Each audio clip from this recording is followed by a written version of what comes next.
அனைவருக்கும் வணக்கம். நான் வந்து புதுக்கோட்டை அரசு தொழிற்பயிற்சி நிலையத்தில் அட்வான்ஸ்டு சிஎன்சி கோர்ஸில் வந்து ஜூனியர் ட்ரைனிங் ஆஃபீஸராக இருக்கேன். ஸோ இன்றைக்கி நம்ம அதில் முக்கியமானது என்ன பார்க்க போகிறோம்னா, இதில் வந்து சிஎன்சி மிஷின் பார்க்க போகிறோம். ஸோ இதுதான் வந்து அட்வான்ஸ்டு சிஎன்சி மிஷினில் சிஎன்சி டேர்னிங் சென்டர் அப்படின்னு சொல்லக்கூடிய மிஷின். ஸோ இந்த டேர்னிங் சென்டரில் உள்ள மிஷினில் உள்ள முக்கியமான பார்ட்ஸ் அதை மட்டும் நம்ம பார்க்க போகிறோம். ஸோ இதில் வந்து பார்த்திங்கன்னா ஃபர்ஸ்ட் ஆஃப் ஆல் வந்து பார்க்கும்பொழுது இதுதான் செக்கு. இதில் ஜாபை ஹோல்டு பண்ணி பிடிக்கிறதுக்காக இந்த செக்கு கொடுத்துருப்பாங்க. இதில் வந்து பார்த்திங்கன்னா 3 செக்கு ஹைட்ராலிக்னு சொல்லுவாங்க. ஸோ இதில் ஹைட்ராலிக்கில் வந்து நமக்கு கிளாம்ப் ஆகும் ஜாபு. இது அஸ் யூஸ்வல் நம்மளோட லேத் மிஷினில் எப்படி இருக்கோ அதே மாதிரி இது வந்து பார்த்திங்கன்னா டெயில் ஸ்டாக்.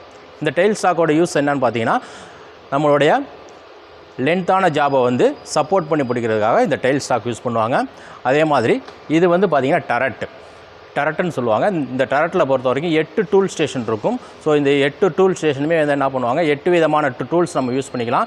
இப்போ வந்து பார்த்திங்கன்னா இதில் ஐடி டூல் வந்து 4 போடுற மாதிரியும் ப்ளஸ் வந்து ஓடி டர்னிங் டூல் வந்து என்னன்னா ஒரு 4 போடுற மாதிரியும் நம்ம வந்து செட் பண்ணி வச்சுருக்கோம். நமக்கு தேவையான அளவுக்கு வந்து எல்லாமே வந்து ஐடி டூலாகவோ இல்லை நம்ம வந்து அவுட்டர் டயமீட்டரை வந்து டர்னிங் பண்ணக்கூடிய டூலாகவோ நம்ம வந்து மாற்றிக்கலாம். ஸோ இது வந்து பார்த்திங்கன்னா டரட்டு. இதை வந்து நம்ம ஒவ்வொரு விதமாக நம்ம இண்டெக்ஸ் பண்ணி நமக்கு தேவையான ஆப்ரேஷன் நம்ம பண்ணுறதெல்லாம். ஸோ இதில் என்னென்னா அட் எ டைமில் வந்து 8 டூலையுமே நம்ம வந்து ஃபிக்ஸ் பண்ணிட்டதுனால இதில் நம்மளுடைய செட்டிங் டைம் வந்து நமக்கு ரொம்ப ரெடியூஸ் ஆகும். ஸோ அதுக்காக இது வந்து டரட் சொல்லுவாங்க.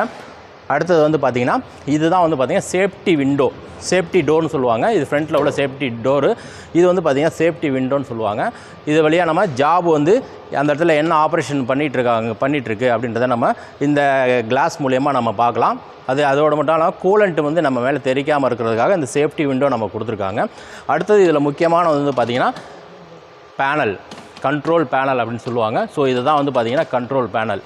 இந்த கண்ட்ரோல் பேனலில் வந்து பார்க்கும்பொழுது இது முக்கியமானது வந்து பார்த்திங்கன்னா எமர்ஜென்சி சுவிட்சு. இது எல்லாத்துக்குமே தெரியும். எமர்ஜென்சி சுவிட்ச் எப்போதுமே வந்து பார்த்திங்கன்னா இந்த கண்ட்ரோல் பேனலில் எல்லா பட்டனையோட வந்து அதிகமான ஒரு ப்ரொஜெக்ட் ஆகிருக்கும்.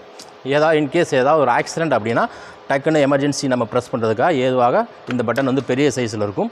ஸோ அடுத்து வந்து பார்த்திங்கன்னா இதுதான் வந்து கண்ட்ரோல் பேனல் சொல்லுவாங்க. இந்த கண்ட்ரோல் பேனல் மூலமாக தான் நம்ம தேவையான அளவுக்கு ப்ரோக்ராம் இதில் வந்து பார்த்திங்கன்னா ஒரு ப்ரோக்ராம் நம்ம ஆல்ரெடி நம்ம ஃபீட் பண்ணி வச்சுருக்கோம். ஸோ இது மாதிரி நமக்கு எந்த விதமான ஆப்ரேஷனுக்கு தேவையான நம்ம ப்ரோக்ராம் வந்து நம்ம ஃபீட் பண்ணுறதுக்காக இந்த கண்ட்ரோல் பேனல் பண்ணிக்கலாம். ஸோ அந்த கண்ட்ரோல் பேனல் வந்து பார்த்திங்கன்னா இது டேர்னிங் சென்டருக்கான கண்ட்ரோல் பேனல் அப்படின்னு பார்க்குறதுக்காக ஈஸியாக ஐடென்டிஃபிகேஷன் பண்ணுறதுக்காக பார்த்திங்கன்னா XZ இந்த XZ மட்டும் இருக்கும். ஸோ XZ மட்டும் இருந்துச்சு அப்படின்னா இது வந்து பார்த்திங்கன்னா டேர்னிங் சென்டருக்கு உண்டான கண்ட்ரோல் பேனல் அப்படின்னு நம்ம சொல்லலாம். ஸோ அடுத்தது இதில் உள்ளது எல்லாமே பார்த்திங்கன்னா நாப்ஸ். இது எல்லாமே வந்து பார்க்கும் பொழுது இது ஒவ்வொன்றும் ஒவ்வொரு விதமான ஃபங்க்ஷனை பண்ணும். ஸோ இந்த ஃபங்க்ஷனெல்லாம் வந்து நம்ம அடுத்த கிளாஸில் நம்ம பார்த்துக்கலாம். Okay, thank you.